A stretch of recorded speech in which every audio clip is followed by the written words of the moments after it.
Hi అండి. Welcome back to SS Telugu audio నవలలు. ఈరోజు మీరు వినబోయే నవల ఒక అమ్మ ఆక్రోశం. డాక్టర్ ఉమా ఇయున్ని గారు రచించారు.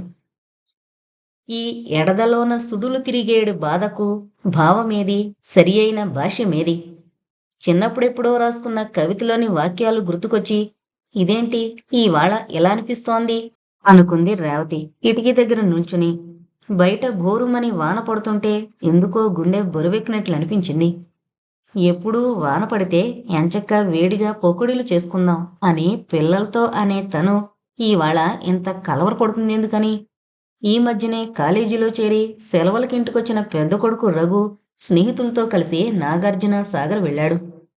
వాడు ఇంజనీరింగ్లో చేరడానికి ఎంతో దూరంగా జైపూర్ వెళ్ళాడన్న బెంగ తననింకా వదల్లేదు. అందువల్లనేనేమో మనసంతా దిగులు దిగులుగా ఉంది. దానికి తోడు రాత్రి నుంచి వదలకుండా ఈ వానొకటి. చిన్న కొడుకు 14 ఏళ్లవాడు. తన టెన్నిస్ ప్రాక్టీస్కి వాన అడ్డం వచ్చిందని విసుక్కుని తన గదిలో ఏదో కంప్యూటర్ మీద పనిచేసుకుంటున్నాడు. వీడు పెద్దవాళ్ల గలగలా మాట్లాడు, వాళ్ళ నాన్నలా మితభాషి. అందుకని వీడు ఇంట్లో ఉన్నా లేకపోయినా ఒకటే అనుకుంది మధు గురించి. భర్త రవి ఆ వాళ్ళ హాస్పిటల్లో ఆలస్యం అవుతుందని పొద్దున్నే చెప్పి వెళ్ళాడు. అంత బిజీ న్యూరో సర్జన్ అని తెలిసే పెళ్లి చేసుకుంది తను. అయినా 20 ఏళ్ల అనుభవం తర్వాత కూడా ఈ మనసు ఒక్కోసారి చెప్పిన మాట విందు కదా. అందుకే కదా తను కొన్నాళ్లు నర్సింగ్ ఉద్యోగం మానేసినా పెద్దవాడు కొంచెం చదువు ధోరణిలో పడి ఇంకా తన అవసరం 24 గంటలు వాళ్ళకి లేదు అనిపించాక పార్ట్ టైం జాబ్ మొదలుపెట్టింది. చిన్నవాడు పర్వాలేదు, బయట వ్యాపకాలు తక్కువ. ఆలోచనా స్రవంతిలో కొట్టుకుపోతున్న రేవతి టెలిఫోన్ మోతకి ఉలిక్కి పడింది. ఆ ఫోన్ తీసుకోవడానికి వేసిన 4 అడుగులు తన ప్రశాంత జీవితానికి ఆఖరి 4 అడుగులు అని కలలో కూడా అనుకోలేదు. ఇది ఎప్పటి మాట? దాదాపు 8 సంవత్సరాలు గడిచాయి. తమ జీవితం తలకిందులయ్యి ఈ 8 సంవత్సరాలు రవి, తను, మధు కూడా ఆవేదన సముద్రంలో కొట్టుకుపోయారు. రఘు మాట చెప్పనే అక్కర్లేదు. ఆ రోజులాగానే ఈరోజు వర్షం తెరిపి లేకుండా ఉపశమించని తపనలాగా పడుతూనే ఉంది. తన కన్నీళ్లకి కూడా ఇలాగే అంతం లేనట్లు అనిపిస్తోంది. రేవతి మనసు మళ్ళీ గతంలోకి మళ్ళింది. ఆ రోజు ఆ ఫోన్ కాల్ హాస్పిటల్ నుంచి. అమ్మా, మీరు డాక్టర్ రవిబాబు గారి తాలూకేనా అండి? నేను మయూరి నర్సింగ్ హోమ్ నుండి మాట్లాడుతున్నాను. ఆ గొంతు ఎంతో మర్యాదగా ఉన్నా గంభీరంగా ఉంది. తనకి ఒక్కసారి గుండె గతుక్కుమంది. రవికేమీ కాలేదు కదా? మీరొక్కసారి నర్సింగ్ హోమ్కి రాగలరా అమ్మా? డాక్టర్ గారితో కూడా కలిసి. మీ అబ్బాయి రఘు మా దగ్గర ఉన్నాడు. అతను ఎవరో కాని ఇంకా ఎక్కువగా పొడిగించకుండా హాస్పిటల్ నెంబరు, అడ్రస్సు ఇచ్చి పెట్టేశాడు. రఘుకి ఏమై ఉంటుంది? వాడు ఊళ్ళో లేడే. యాక్సిడెంట్ జరిగిందా? వాడు స్నేహితులతో పిక్నిక్ వెళ్ళాడు కదా. హైదరాబాదులో ఎలా ఉన్నాడు? ఒక 100 ప్రశ్నలు రేవతి తలలో రేగాయి. అవును, అసలు రవింకా ఇంటికి రాలేదేంటి? ఒక్కసారి తల తిరిగినట్లయి రేవతి గబుక్కున పక్కనున్న కుర్చీలో కూలబడింది. అనుకోకుండా ఆ గదిలోకొచ్చిన మధు తల్లిని చూసి భయపడి ఒక్క అంగలో తల్లి దగ్గరకొచ్చాడు. ఏంటమ్మా, ఏమైంది? ఎవరా ఫోను? రేవతిని కుదుపుతూ అడిగాడు. రఘు రఘు అంటూ వెర్రిగా చూస్తున్న తల్లికి ఒక గ్లాసుతో నీళ్లందించాడు. కొద్దిగా తేరుకున్న రేవతి నాన్నెక్కడా అని అడిగింది. నాకు తెలీదమ్మా, నర్సింగ్ హోంకు తన సెల్ ఫోన్కి ట్రై చెయ్యమ్మా అంటూనే తల్లి మొహం చూసి తనే ఆ పని చేశాడు. వణుకుతున్న చేతులతో ఫోన్ తీసుకుని, మీరు వెంటనే మయూరి నర్సింగ్ హోంకి రాగలరా? రఘు అక్కడ ఉన్నాడట అని అడిగింది. ఏమైంది రేవతి? నేను అక్కడికే వచ్చేస్తాను. నువ్వు ట్యాక్సీ చేసుకుని వచ్చే. మధుని తీసుకుని రాకు. వాడిని పక్క వాళ్ళింట్లో ఉండమను. టకటక ఆర్డర్ చేసేస్తున్న భర్త మాటలతో కొండంత ధైర్యం వచ్చింది రేవతికి. కాని తను ఒక్కరితి ఈ వానలో చీకటి పడుతున్న వేళలో వెళ్ళలేననిపించి మధుని కూడా రమ్మని అడిగింది. వెంటనే బట్టలు మార్చుకుని మధు ట్యాక్సీని పిలిచాడు. 10 నిమిషాల్లో వచ్చిన ట్యాక్సీలో కూర్చున్న రేవతికి చుట్టూ అయోమయంగా కంగారుగా అనిపించింది. వృత్తిలో ఎన్నో ఎమర్జెన్సీలు ఎదుర్కొనే తనేనా ఇంత బేలగా అయిపోతుంది? అయినా స్వంత కొడుకు వేరు కదా అనిపించింది ఆ నిమిషంలో. భగవంతుడా, నా కొడుకుని కాపాడు తండ్రి. మనసులోనే వెంకటరమణమూర్తికి ముక్కులు ముక్కేసుకుంది. మధ్యలో ట్రాఫిక్ జామ్ అనుకుంటూ ఎక్కడో ఊరు మధ్యలో ఉన్న నర్సింగ్ హోమ్ చేరేసరికి దాదాపు 45 నిమిషాలు పట్టింది. అన్ని నిమిషాలు అన్ని యుగాలుగా అనిపించాయి రేవతికి. ఆ నర్సింగ్ హోమ్‌కి ఎలా వెళ్లారో, టాక్సీ వాడికి మధు ఎక్కడ్నుంచి డబ్బిచ్చాడో ఏమీ గుర్తులేదు తనకి. వాడి చెయ్యి ఆసరాగా ఎమర్జెన్సీ అనున్న తలుపుల దగ్గరికి వెళ్ళింది. అక్కడే వెయిటింగ్ రూమ్‌లో సీరియస్‌గా అటు ఇటు పచార్లు చేస్తున్న భర్తని చూడగానే కొండంత బలంతో పాటు పుట్టెడు దుఃఖమూ వచ్చాయి. మధు తండ్రి దగ్గరగా వెళ్ళి డాడీ అన్నాడు. రవి ఒక్కసారి వాడి మొహం కేసి చూసి he will be okay Madhu అన్నాడు. మధు నిశ్శబ్దంగా గదిలో మూలగా ఉన్న కుర్చీలో కూర్చున్నాడు. రేవతి పక్కకి రాగానే తన చెయ్యి పట్టుకుని అసలు వాడి ఫ్రెండ్స్ ఎవరు, వాళ్ళంతా ఎక్కడికని వెళ్లారు అన్న రవి మాటల్లో ఎందుకో ఏం తెలుసుకోకుండా నువ్వేం చేస్తున్నావు అన్న అర్థం గోచరించింది. చివున కళ్ళల్లో నీళ్లు తిరిగాయి. వాడు మనిద్దరితోనూ చెప్పే వెళ్ళాడు కదండి అంది చిన్న గొంతుతో. Sorry Revathi, I am just so upset అంటూ కూర్చుందనరా అని చేయి పట్టుకుని తీసుకువెళ్ళాడు. ఆ చేతి బిగువులో అర్థమైంది రేవతికి అతను ఎంత బాధపడుతున్నాడు. మనం బాబుని చూడొచ్చా, ఎలా ఉన్నాడు, అసలు ఏమైందట మెల్లగా ధైర్యం చిక్కబట్టుకుని అడిగింది. ఏంటో నాకు సరిగ్గా తెలియడం లేదు. ఒక్కడే ఉన్నాడట. వాడి బైక్ని ఇంకో కారు కొట్టిందట. అసలు వీడు నాగార్జున సాగర్ వెళ్ళాడు కదా, మరి బైక్ ఎక్కడిది? ఏమడుగుదామన్నా వాడు ప్రస్తుతం సర్జరీలో ఉన్నాడట. లంగ్ పంక్చర్ అయిందట. నాకంతే తెలుసు. ఇంకెవరికీ ఏమీ తెలీదు. అడ్మిట్ చేసిన డాక్టర్ కూడా ఆపరేటింగ్ థియేటర్లో అసిస్టు చేస్తున్నాడట. నేను ఎవరో చెప్పినా కూడా అంతకన్నా ఏమీ తెలియడం లేదు. I feel so helpless. జుట్టులోకి వేళ్లు పోనిచ్చి తలదూకుంటున్న రవిని చూస్తుంటే నిజంగానే భయం వేసింది రేవతికి. ఎందుకంటే అతని ఈ అలవాటు ఎంతో నిస్సహాయ స్థితిలో ఉన్న సమయంలో బయటపడుతుంది. తను అప్పుడప్పుడు ఆ చెయ్యి అలాగే పట్టుకుని ఏడిపించేది. ఉన్న కాస్త జుట్టు ఎప్పుడో రాలిపోయింది. ఆ సమస్య నాకు చెప్పండి బాబు అని. ఆ చిన్న అలవాటులో అతని మానసిక స్థితి అర్థమైపోయింది రేవతికి. ఎంతోమందికి ఎన్నో ఎమర్జెన్సీలలో ప్రాణదానం చేసిన అతను కొడుకు కోసం తపన పడ్డానికి ఇదే నాంది అని అతనికి తెలీదు పాపం. జీవితం ఎంత క్లిష్టమైందో కదూ. ముగ్గురు బిక్కమొహంతో ఆ వెయిటింగ్ రూమ్లో ఎంతసేపు కూర్చున్నారో తెలీదు. కానీ ఇంతలో డాక్టర్ రవిచంద్ర గారండి అని అడుగుతూ 2 కప్పుల్లో కాఫీ పట్టుకుని వచ్చిచ్చాడు. అక్కడ పనిచేసే అతనై ఉండాలి. రేవతికి ఇప్పటికీ ఆ కాఫీ వాసన, రుచి గుర్తున్నాయి. తమాషా కదూ. ఎంతో ముఖ్యమైన సంఘటనల్లో ఎంతో నిరర్ధకమైన విషయాలు మనసుకి హత్తుకుపోతాయి. అలాగే ఆ వెయిటింగ్ రూమ్లోని కుర్చీల రంగు, నేల మీద చిన్న కార్పెట్ లాంటి రగ్గు రేవతి మనోఫలకం మీద ముద్ర వేసుకున్నాయి. మనసును పిండేసే ఆ ఘడియలు మాత్రం పగవాడికి కూడా వద్దు భగవంతుడా అని అనుకుంటుంది ఎప్పుడు.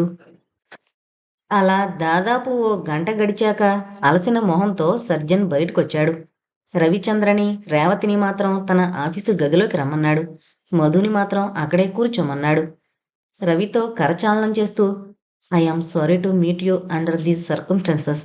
ఐ యామ్ డాక్టర్ దయాకర్ అన్నాడు. పేరుకి తగినట్లే దయగా ఉన్నాడు అనుకుంది రేవతి.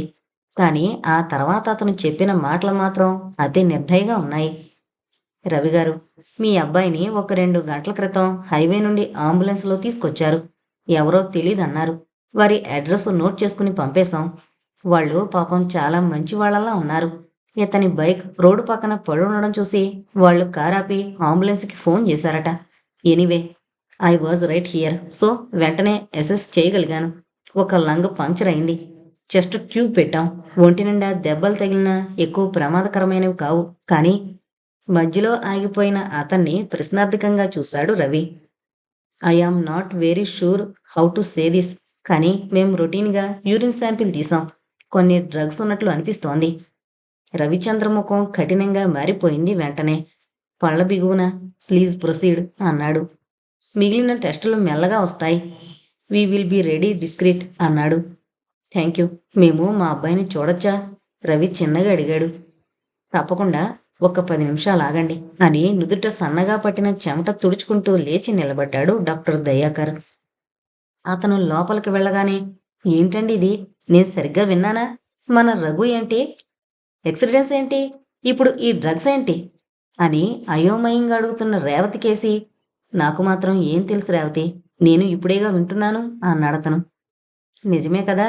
తన ఆందోళనే కాని భర్త మాత్రం ఏం చేస్తాడు? ఇంతలో మధు మాట గుర్తుకొచ్చి రేవతి గబగబా వాడి దగ్గరకు వెళ్ళింది. పాపం ఆకలి వేస్తుందేమో. మూల కుర్చీలో ముడుచుకుని కూర్చున్నాడు. రఘు బాగానే ఉన్నాడట నాన్న అంది లేని ధైర్యం చిక్కబట్టుకుని. నాకు కొంచెం హోంవర్క్ ఉందమ్మా, ఇంటికి ఎప్పుడు వెళతాం? మెల్లగా అడిగాడు. ఒక్కసారి రఘుని చూసి వెళదాం బాబు అంది రేవతి. అలా ఒక అరగంట గడిచాక ఒక నర్సు వచ్చి వాళ్ళని లోపలికి తీసుకువెళ్ళింది. ఒంటి నిండా గాయాలతో మగతగా పొడున్న కొడుకుని చూడగానే బోరుమంది రేవతి. భుజం మీద చేయి వేసి గట్టిగా నొక్కాడు రవి. వెంటనే కళ్ళు తుడుచుకుని తనని తాను సంభాళించుకుంది. ఒక్క 5 నిమిషాలు వాడిని చూసి మళ్ళీ మరునాడొస్తామని చెప్పి బయటకొచ్చారు.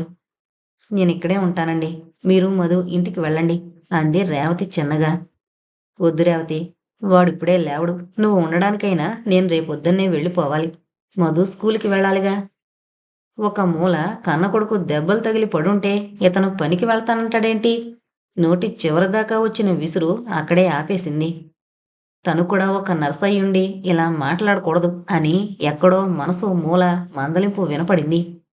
ప్రిపేరుడుగా రాలేదుగా, ఆ తర్వాత సంగతి ఆలోచిద్దాం అన్నాడు రవి.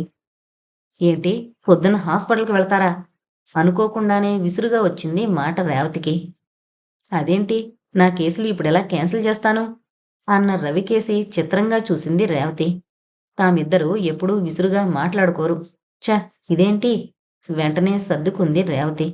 సరే అంది నెమ్మదిగా.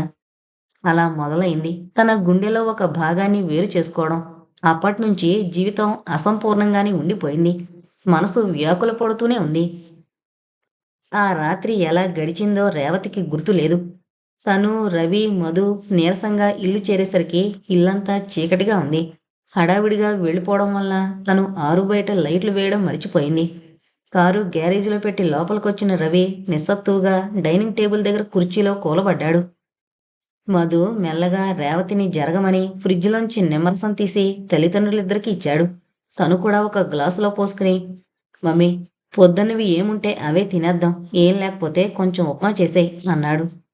రేవతి నిజంగా ఆశ్చర్యపోయింది. వీడింత సెన్సిటివ్గా ఎలా ఆలోచించాడు అని. పరిస్థితుల వలన పిల్లలు గబుక్కున పెద్దవాళ్ళైపోతారు కాబోలు. థ్యాంక్ యూ నాన్న, నీ రూమ్కి వెళ్ళి హోంవర్క్ చేసుకో, నేను అన్నానికి పిలుస్తాను అంది. తల ఊపి మధు పైనున్న తన గదిలోకి వెళ్ళిపోయాడు. జూబ్లీ హిల్స్లో పొందిగ్గా ఉన్న చక్కని 2 అంతస్తుల ఇల్లది. రేవతికి, రవిచంద్రకి కూడా ఆ ఇల్లంటే ప్రాణం. నిజానికి అతని స్టేటస్కి సరిపడా ఎంతో పెద్దిల్లు కట్టుకోవచ్చు. కానీ అతను, రేవతి కూడా ఎంతో సింపుల్ మనుషులు. పదిలంగా అల్లుకున్న పొదరిల్లు మాది అంటుంటుంది ఎవరైనా దగ్గర స్నేహితులు. ఇల్లెందుకు అంత మామూలుది కొనుక్కున్నావు, మీ ఆయన అంత సంపాదిస్తుంటే అంటే. అన్నీ ఏర్పాటుగా ముచ్చటగా ఉన్న వంటిల్లంటే రేవతికి ఎంతో ఇష్టం. తాము ఎలా ఉన్నా చిన్నవాడిని ఆకలితో ఉంచడం న్యాయం కాదని ఎలాగో ఓపిక తెచ్చుకుని ఉప్మా చేసేసింది. ఫ్రిడ్జ్లో నిన్నటివి కొద్దిగా కూర, అన్నం ఉన్నాయి. మధు పెరుగు వేసుకుని తినేస్తాడు. తమ తమ ఉద్యోగాల రీత్యా అప్పుడప్పుడు ముందుగా వండుకుని ఫ్రిడ్జ్లో పెట్టుకోవడం అలవాటు చేసుకుంది. వీలైనంత మట్టుకు పిల్లలకి, భర్తకి కూడా ఫ్రెష్గా వండి పెట్టడమే అలవాటైనా అప్పుడప్పుడు నిల్వ వస్తువులు తినడం తప్పదు. రవి కూడా తిండి విషయంలో చాలా సర్దుకుపోయే రకం. బల్ల మీద ప్లేట్లు పెడదామని డైనింగ్ రూంలోకి వచ్చిన రేవతికి రవిని చూస్తే గుండె తరుక్కుపోయింది. పాపం, ఎప్పుడో పొద్దున్న 7 గంటలకు వెళ్ళిన మనిషి. పేషెంట్లు, సర్జరీలు అని అక్కడి నుండే తిన్నగా రఘు కోసం వచ్చాడేమో. అలసిపోయి కళ్ళ మీద చేతులు పెట్టుకుని పడుకునున్నాడతను. డైనింగ్ కుర్చీలోనే తల వెనక్కి వాల్చి. చప్పుడు కాకుండా బల్ల మీద అన్నీ పెట్టేసి మధుకి మాత్రం ఒక కంచంలో ఉప్మా, కొద్దిగా కూర, అన్నం, పెరుగన్నం కలిపేసి ఒక గ్లాసులో నీళ్లు తీసుకుని మెల్లగా వాడి రూంలోకి వెళ్ళింది. టేబుల్ లైట్ దగ్గర సీరియస్గా వర్క్ చేసుకుంటున్న మధు తల్లి అలికిడి విని తలెత్తి ఆశ్చర్యంగా చూశాడు. ఎప్పుడో తనకి జ్వరం వస్తే తప్ప అమ్మ రూంలో ఏమన్నా తినడానికి ఒప్పుకోదు. అలాంటిది ఇవాళ తనే అన్నం పైకి తెచ్చిందంటే. డాడీ అలసిపోయి టేబుల్ దగ్గర నిద్రపోయారు. కొంచెం సేపయ్యాక లేపుతాను, నువ్వు తినే అంది. మారు మాట్లాడకుండా ప్లేట్ తీసుకున్నాడు మధు. నువ్వు డాడీ కూడా తినండమ్మా, I will bring my plate down అన్నాడు. వాణ్ణి ఒక్కసారి దగ్గరకు తీసుకుని తల మీద ముద్దు పెట్టుకుంది రేవతి. ఎప్పుడూ గింజుకునే మధు ఒక్క నిమిషం తల్లి భుజం మీద తలవాల్చాడు. ఆ పరస్పర స్పర్శలో ఇద్దరికీ ఓదార్పు లభించింది. బయటకొచ్చి మధు గది తలుపు దగ్గరగా వేసి మెల్లగా కిందకొచ్చింది. రవి దగ్గరగా వెళ్ళి మెత్తగా భుజం మీద చేయి వేసి, కొంచెం ఉప్మా తినేసి పడుకుందిరుగాని రండి అంది. ఆ చెయ్యి అలాగే పట్టుకుని కళ్ళు తెరిచిన రవిచంద్ర మొహం 10 లంకణాలు చేసిన వాళ్ళ ఉంది. లేచి సింక్ దగ్గర మొహం చేతులు కడుక్కొని బల దగ్గరకొచ్చి కూర్చున్నాడు. ఉప్మా 2 ప్లేట్లలో సర్ది తను కూర్చుంది రేవతి. కానీ ఒక్క స్పూను కూడా నోట్లోకి వెళ్ళలేదు. రఘు లేచాడో లేదో అంది. ప్లీజ్ రేవతి, ఇప్పుడేం మాట్లాడుకో వాడి గురించి అన్నాడు రవి. ఇద్దరూ మౌనంగానే తిన్నామనిపించి అక్కడ్నుంచి లేచేశారు. రోజూ అన్నాలు తిన్నాక కాసేపు ఏదో ఒక టీవీ షో కలిసి చూసి, ఆ తర్వాత రేవతి వంటింట్లో అన్నీ సర్దుకునొచ్చేదాకా మెడికల్ జనరల్ తిరగేయడం రవికి అలవాటు. ఇవాళ మాత్రం అతను తన బెడ్రూంలోకి వెళ్ళిపోయి బట్టలు మార్చుకుని రేవతి వెళ్ళేసరికే నిద్రపోయాడు. నిజంగా అదంతా అలసటేనా, లేక రఘు గురించి మాట్లాడడం ఇష్టం లేదా? రేవతికి అర్థం కాలేదు. ఎంతో నిస్సత్తువుగా అనిపించినా భుజం మీద టవల్ వేసుకుని వేడి నీళ్ళ స్నానం చేస్తే అలసట తీరుతుందేమోనని బాత్రూంలోకి వెళ్లి తలుపు వేసుకుంది. ఒక్కసారి అద్దంలో మొహం చూసుకునేసరికి అంతసేపు నిగ్రహించుకున్న ఏడుపు తెరలు తెరలుగా వచ్చి రేవతిని ఉక్కిరిబిక్కిరి చేసేసింది. భగవంతుడా, ఇది నిజంగా జరుగుతోంది. ఈ ఉత్పాతమంతా ఈ ఒక్కరోజులోనే జరిగిందా? మళ్ళీ నా కొడుకు మామూలు మనిషి అవుతాడా? రేవతికి ఎక్కిళ్ళొచ్చేశాయి. ఏడ్చి ఏడ్చి ఒక పావుగంట తర్వాత ఎలాగో సంభాళించుకుని చల్లారిపోయిన ఆ నీళ్లే పోసుకుని బయటకొచ్చింది. ఎప్పుడు పడితే అప్పుడు వేడి నీళ్ల కోసం గేజరు, బాత్రూంలో షవరు ఉన్నా కూడా మొదట్నుంచి పొందిగ్గా పొదుపుగా పెరిగిన రేవతి ఏదీ వృధా చేయదు. బాత్రూంలోంచి బయటకొచ్చి మెల్లగా రవిచంద్రకి మెలకువ రాకుండా జాగ్రత్తగా ఒక పక్కకి ఒదిగి పడుకుంది. ఆ కాస్త కదలికకే అతను ఇటు తిరిగి అలవాటుగా మీద చేవేసి పడుకున్నాడు. అసలు ఎక్కడికి వెళ్ళినా, ఎంత మంచి హోటల్లో ఉన్నా కూడా రేవతికి రవి చెయ్యి ఆసరాగా పడుకోవడం అలవాటు. నీతో నాకు దిళ్ల ఖర్చు లేదోయ్ అని ఏడిపిస్తాడు కూడా అతను. ఎంత తన్నుకున్నా నిద్రరాని రేవతి ఎప్పుడో తెల్లవారగట్ల పట్టిన మగత నిద్రలో ఉలిక్కిపడి లేచింది. ఒళ్ళంతా తెగ చెమటలు పట్టేశాయి. ఏంటి, ఇదంతా కలేనా? నిద్రలోనే ఒత్తిగిల్లిన రవి, పడుకో రేవతి, కొంచెం మంచినీళ్లు తాగు అన్నాడు. రేవతి మాత్రం వణికిపోయింది. తన కొడుకులిద్దరూ ఏదో రోడ్డు మీద నడుచుకుంటూ వస్తున్నారట. ఇంతలో యమ స్పీడుగా ఒక లారీ వచ్చి గుద్దేసిందట. ఇద్దరూ రక్తపు మడుగులో దొర్లుతున్నారట. దేవుడా, ఎందుకు నాకీ నరకం? ఆ రోజు నుండి పూర్తి రాత్రంతా నిద్రపోయి కొన్ని సంవత్సరాలైపోయింది. కిటికీలోంచి బయటకు చూస్తే బాగా తెల్లవారిపోయినట్లుంది. రవి పక్క మీద లేడు. లేచి పక్క దుప్పటి సర్ది బాత్రూంలోకి వెళ్ళిన రేవతికి తలస్నానం చేసిన జుట్టు దూకుంటూ రవి కనపడ్డాడు. త్వరగా బ్రష్ చేసుకుని మెట్లు దిగొచ్చిన రేవతికి ఫ్రెష్ కాఫీ వాసన పలకరించింది. ఎంత మంచివాడి తను! అంత స్ట్రెస్లో కూడా he is so sensitive to my needs అనుకుంది భర్త గురించి. అప్పుడప్పుడు తను రాత్రి డ్యూటీ చేసి అలసటగా ఇంటికొచ్చే వాళ్ళకి రవి కాఫీ చేసి పెర్కోలేటర్ పక్కనే ఒక కప్పు స్పూను పెట్టి ఒక్కో రోజు పెరట్లో పూసిన ఏ గడ్డి పువ్వో దాని పక్కనే పెట్టి వెళ్ళిపోయేవాడు హాస్పిటల్కి. తనకి అది చూడగానే వర్కులో పడిన శ్రమంతా ఒక్క చిరునవ్వుతో ఎగిరిపోయేది. ఈ ప్రపంచంలో తనంత అదృష్టవంతురాలు లేదనుకునేది. తల్లి చిన్నప్పుడే పోయినా రవిచంద్రలో తన తల్లిదండ్రుల ప్రేమ కూడా పొందింది రేవతి.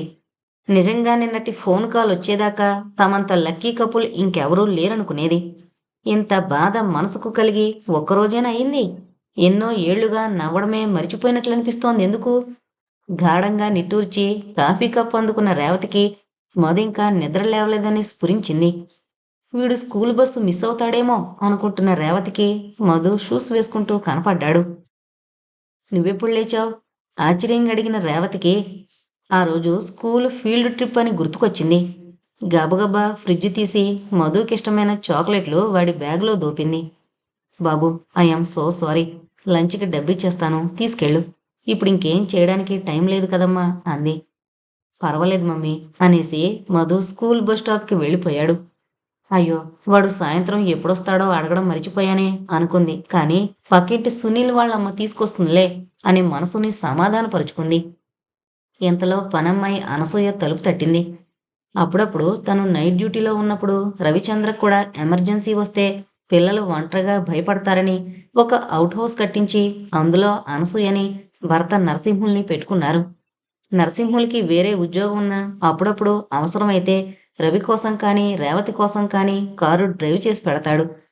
కొంచెం డబ్బు ఎక్కువిచ్చినా నమ్మకస్తులైన పనివాళ్లు దొరకడం తమ అదృష్టం అంటుంటుంది రేవతి భర్తతో. కష్టపడి సంపాదించుకున్న డబ్బు వల్ల కొన్ని సుఖాలున్నాయి రేవతి అంటుంటాడు అలాంటప్పుడు. రాత్రి లేట్ అయ్యి నరసింహులతో చెప్పారో లేదో ఈయన కారు కావాలి నాకు అని అనుకుంటున్న రేవతి ఆలోచనలకి సమాధానమా అన్నట్లు, అయ్యగారు మిమ్మల్ని కారు తీసుకువెళ్ళమన్నారమ్మా, రఘుబాబుని చూడ్డానికి. ఆయన టాక్సీలో వచ్చేస్తారంట. మీరు అబ్బాయి గారిని చూడడం అయ్యాక ఫోన్ చేయమన్నారు అన్నాడు నరసింహులు. సరే అని తాళాలు తీసుకుంది రేవతి. రెగ్యులర్గా డ్రైవ్ చేయాల్సిన అవసరం రాకపోయినా రేవతి తరచూ సరదాకి డ్రైవ్ చేస్తూనే ఉండడం ఇప్పుడు అవసరానికి ఆదుకుంది. నర్సింగ్ హోమ్కి ఫోన్ చేద్దామా లేకపోతే ఏకంగా పని ముగించుకుని వెళదామా అని ఆలోచిస్తూ పరధ్యానంగా నిలబడిపోయిన రేవతి, అమ్మా రఘుబాబు ఎట్లుండాడు అన్న అనసూయ ప్రశ్నతో ఉలిక్కి పడింది. అయితే తను లేచే ముందరే రవి నరసింహులతో చెప్పడం, ఆ విషయం వాడు భార్యతో చెప్పడం కూడా జరిగిపోయాయి అన్నమాట. ఇంకా ఈ వార్తా ప్రసారం ఎక్కడితో ఆపితే మంచిదని, బావున్నాడు అనసూయ, త్వరలోనే ఇంటికొచ్చేస్తాళ్లే అని సంభాషణ పొడిగించకుండా, నేను స్నానానికి వెళుతున్నాను, కాస్త క్యాబేజీ 2 ముల్లంగి తరిగి పెట్టాయి, నేను వంట చేసి పెట్టేసి వెళతాను అంది. సరేనమ్మా అని పనికి ఉపక్రమించింది అనసూయ. మనిషి చాలా మంచిది, కానీ అప్పుడప్పుడు ఎక్కడ ఏం మాట్లాడాలో తెలియక అందరిలోనూ లేకపోతే పక్కింటి పని మనిషితోనే ఊసుపోక కబుర్లలో ఈ ఇంటి విషయాలు అక్కడ ఇక్కడ వాగేస్తుంటారు. అది రేవతికి నచ్చదు. అందుకని క్లుప్తంగా మాట్లాడుతుంది.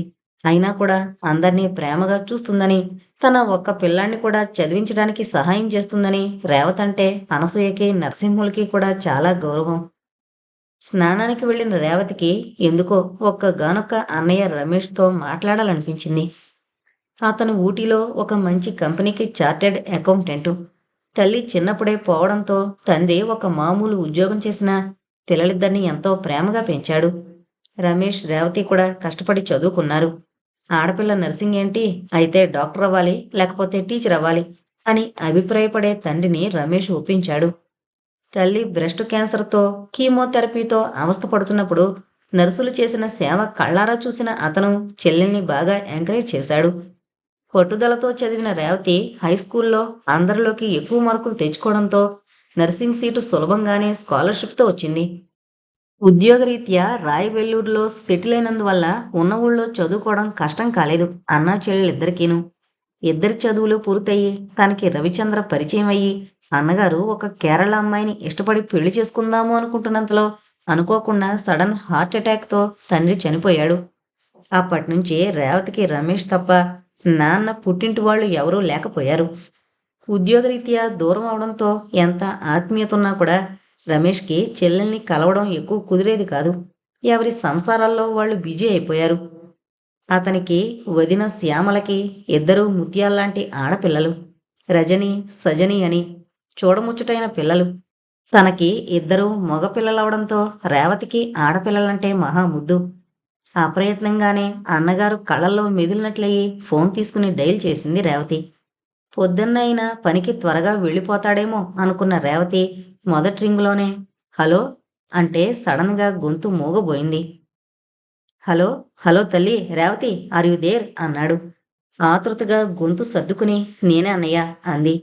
ఏంటమ్మా ఈ వెళ్ళప్పుడు చేశావు, ఆర్ యు ఓకే అన్నాడు. అప్పుడు తట్టింది రేవతికి. తను సాధారణంగా పిల్లలు స్కూల్కి వెళ్ళాక రవి ఇంట్లో లేనప్పుడు తీరుబడిగా చేస్తుంది. తన కాలర్ నెంబర్ చూసి గుర్తుపట్టాడన్నమాట. రఘుకి యాక్సిడెంట్ అయిందన్నయ్య అంది పూడుకుపోతున్న కంఠంతో. అయ్యో ఎప్పుడు, ఎలా ఉన్నాడు? నేను రానా వెంటనే అడుగుతున్న రమేష్ ఆదుర్ద గమనించి ఐ థింక్ హీఈస్ ఓకే, కానీ నాకు చాలా భయంగా ఉంది అలా అంటుండగానే రేవతికి ఎక్కిళ్ళొచ్చేశాయి. చూడమ్మా, హీ విల్ బీ ఓకే, నేను వస్తాను. ఒక్కసారి ఆఫీస్కి వెళ్ళి కొన్ని అపాయింట్మెంట్లు క్యాన్సిల్ చేసుకుని 1-2 రోజుల్లో వస్తాను. నువ్వు జాగ్రత్తగా ఉండు. మీ పెద్ద డాక్టర్ ఊళ్ళో ఉన్నాడా? ఎప్పుడూ రవిచంద్రని ఆట పట్టించే రమేష్ అలవాటు చొప్పున అనేసి నాలుగు కరుచుకున్నాడు.